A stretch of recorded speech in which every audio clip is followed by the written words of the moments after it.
Blabs and I had a pretty good discussion about this beforehand. So I want to preface this and as we go through here to talk about this. Now, this is courtesy of Activision Blizzard. They are not a company that is going to be moving away from DEI. As a matter of fact, they've doubled down. This is from the president of Activision. They came in and Rob is his name, says, given the headlines around diversity, equity, and inclusion programs in the workplace, it's no surprise that questions have come up about the future of what looks like at Activision and whether our focus and priorities around DEI shift. To be clear, this work continues to be extremely important in everything that we do.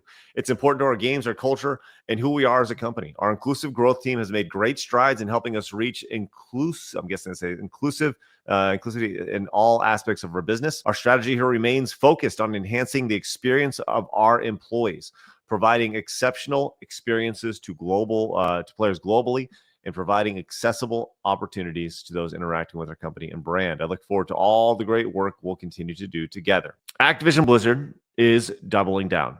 And you know what? It's their prerogative. They can do that. If that's something that they want to do, that's totally fine. Except there's one issue with that. This is courtesy of Grums over on X. He's pinging Pete Hegseth, who is now the what is this guy's job in the United States? He's overseeing the more or less Department of Defense. Secretary of Defense. Yeah, DOD. Okay. They have said, the United States has said they're going to pull all funding to anything that has been funded by the United States that includes DEI. Activision has a joint program with the DOD called the Call of Duty Endowment Program. I want to be clear. I want to be fully transparent when it comes to this. I know people who have worked with the Call of Duty Endowment Program, and it does good work. I've seen it personally. I've seen it. They put a lot of money into that program, and it does do good work. With that said, I don't know if they receive any funding from the government for this, but I do know that they work with a lot of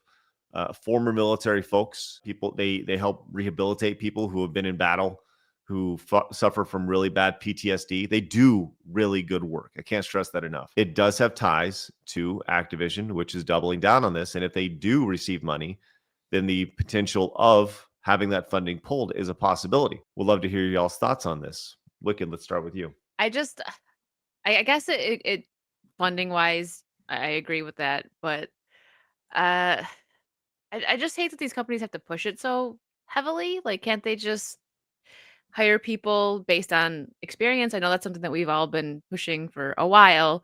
But I'm not surprised that they're doubling down. It's Activision.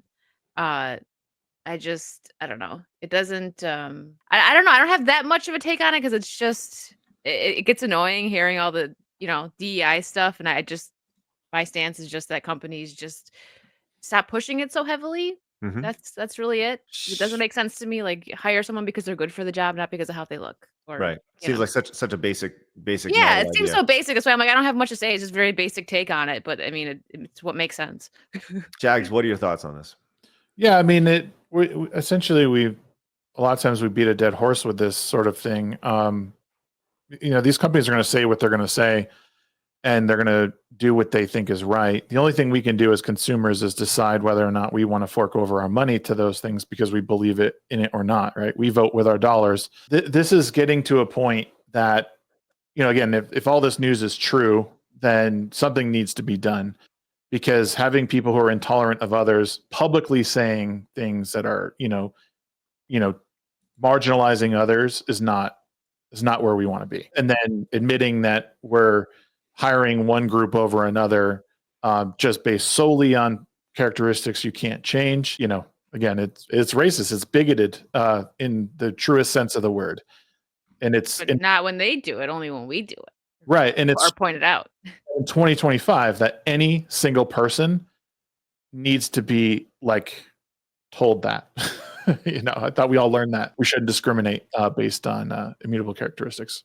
I learned that in elementary school. What's been amazing is that we've talked about the divisiveness of the really the activist nature of developers and people who work throughout this industry. I mean, this is a very, very, very progressive industry. Probably the most progressive of all the industries. I mean, let's just be real. It was the first to push a lot of this insanity. It'll be the last one to leave. when it comes to that. We see people who work within the industry who make literally insane statements like this. And this is somebody who works for Activision Blizzard. Guy's name is Kyle Hickey, and Kyle Hickey posted over on their social media, "Kill your local MAGA." Which, I mean, just seeing that, it does kind of take your breath away when you see that. Like, how are we at a point where somebody can say something like that so demonstratively on the internet and feel so brazen to the idea that they'd want to post that on social media to begin with? It's amazing. Since this has come out, he has since totally, scrubbed his entire social media. Doesn't even have an X account anymore. But what's also interesting about this is the people who have liked this, including Max Davenport, who works for Gearbox. Gearbox is a local company here in the North Texas area. I actually called Gearbox twice this morning because I wanted to get their statement on this. But they're local enough to where I actually think I may drive over there and just be like, I would love to get your thoughts on this. Because to me, if you were just to switch that statement and instead of saying kill your local MAGA, say kill your local progressives, the world would fucking explode. Like, nothing about that statement is even remotely okay. And I know we're pointing out the hypocrisy here, but in a situation like this, I think that's something that's fireable. I think you can say there's no room in our company for hate like this. Oh, that's what they would say if it was switched, like you just said. Bingo. Yeah. Bingo. And that's real incitement right there. Like telling someone to go do something to someone with a specific label. And MAGA is not even necessarily specific to people. Like, I know people who wear a MAGA hat who aren't like crazy. They're just like, I just want my life to be good again. I want my country to be good again. They're not like crazy like MAGA people, So it's a blanket term. It's dangerous to say shit like that because you're actually telling someone to go do the thing. I agree. I think it is 100% an incitement of violence, right? Yeah. Like when you say kill X, that's horrendous stuff. Could you imagine if somebody that was on, the right side said that about someone on the left, that it would be all over? They would lose their job and it would be a big thing. But that guy probably didn't even lose his job. Yes. Well, and that's the thing is, like, I'm not a big fan of like going after people and the whole cancel culture thing. But when you're straight up saying kill these people, that's pretty fucked up. And I don't know. I like people say, oh, well, what I say on social media isn't reflected on my workplace. Well, that is when you say kill this person, replace MAGA with literally anything else. If he said kill your local white people, kill your local firemen, kill your local black people, like go down the list, create whatever you want, they would be fired instantaneously. And this guy should be fired instantaneously just for liking this. This fucker should be fired immediately from Blizzard. This guy should be fired from Gearbox, and Gearbox should come out and say there is no room for hate in our company. We will not, we do not condone this type of treatment. I think that people should apply pressure on Gearbox, and they should apply pressure on Blizzard to say, hey, why do you disown this? Or why won't you disown this? You also, oh, sorry. No, go ahead. I was just agreeing with that. I wonder if, if people push enough, if they're actually going to do something about it, or if they're just going to ignore, and that's going to speak volumes if they do that. I came to the realization that ultimately, like, we're going to be the ones who are going to need to be pushing on this stuff. We're going to be like, we're not journalists. When I say we're, I literally mean side scrollers, right? Like, I'm going to need to hire some people, and they're going to need, like, that's going to be their job, is to call these companies and just get answers, get direct answers from people. I'm going to need to hire real journalists who want to go in and do some digging and be like, hey, how come you haven't denounced this yet? Why is this person still employed with you? And ask these hard questions, because they need to be asked. And until that stuff happens, nothing's going to change. I am not about, like, people say, it's not cancel culture, it's accountability culture. This is where you need to be fucking accountable. When you say you should kill somebody, fuck that. Drives me crazy. I do think the other thing that we have to look at, and this is just me being careful, just like we were saying before about the voice actor, you have to verify if there's a way that these things are true. People will do insane shit to get people canceled or fired because they don't like I mean, Activision Blizzard is like persona non grata in the gaming community basically at the moment. Like nobody likes them. They keep slipping up. To try and pin something on him, it's possible. I'm not saying that they're doing it. But I would like to see it verified, because if it's true, it's unforgivable. He should lose his job. And then if someone's making this up, that's equally as bad. That could cause equal harm to the other person and their family. So, and their well-being. So we've actually had that conversation. Blabs and I had that conversation before the show, and she's like, "Hey, why are we sourcing Grums? He's missed a few things." I reached out to Grums personally, and I said, "Hey, like, where did you get this information? How did you source this?" And he said it came from two sources.